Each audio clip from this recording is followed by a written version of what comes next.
طبیعت بہت اداس ہو چکی تھی، جیسے میرا کچھ قیمتی کھو گیا ہو۔ پھر جب رات کو کپڑے نکالتے وقت اپنا بیگ کھولا تو بیگ میں ایک کاغذ برآمد ہوا جس میں ایک نمبر لکھا ہوا تھا۔ مجھے بے چینی ہونے لگی تھی کہ آخر یہ نمبر کس کا ہے اور وہ کاغذ میرے بیگ میں کیسے آیا۔ تو پھر میں نے اس نمبر پر کال کی تو سامنے سے آنے والی آواز سن کر میری خوشی کی کوئی انتہا نہیں رہی، کیونکہ یہ اسی آرمی جوان کی آواز تھی جس سے میں دوبارہ ملاقات کی امید کھو چکی تھی۔ اس آرمی جوان سے میری ملاقات 2 دن پہلے ایک ٹرین میں ہوئی تھی، جب میں اپنی امی اور چھوٹی بہن کے ساتھ لاہور سے کراچی واپس آ رہے تھے۔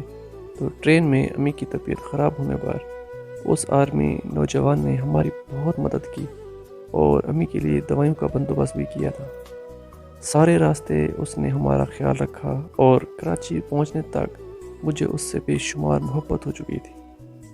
کراچی اسٹیشن پر پہنچ کر اسے پرپوز کرنا چاہتی تھی، پر شاید امی کو شک ہو چکا تھا، تو امی نے مجھے اکیلا چھوڑا ہی نہیں اور وہ وہاں سے چلا گیا۔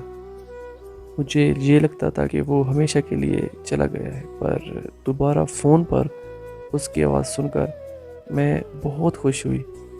ایسے ہی ہماری خوبصورت محبت کا آغاز ہوا۔ وہ بھی کراچی کا ہے اور لاہور میں جاب کرتا تھا۔ وہ جب بھی چھٹی پر واپس آتا تو ہمارے گھر ضرور آتا۔ میرے گھر والوں کو بھی پتہ ہے کہ ہم ایک دوسرے کو بہت پسند کرتے ہیں اور ایک دوسرے سے شادی بھی کرنا چاہتے ہیں، پر 1 مہینے پہلے میری ایک غلطی کی وجہ سے وہ مجھ سے شدید ناراض ہو گیا اور مجھ سے بات نہیں کر رہا تھا اور کہتا تھا کہ وہ اب مجھ سے کبھی بات نہیں کرے گا۔ تو میں آپ سب کے سامنے اس سے معافی مانگنا چاہتی ہوں کہ پلیز مجھے معاف کر دو۔ تمہاری جدائی مجھے بہت درد دیتی ہے، ایسے تو میں مر جاؤں گی، پلیز مجھے معاف کر دو۔ اس نے مجھ سے سارے رابطے ختم کر دیے۔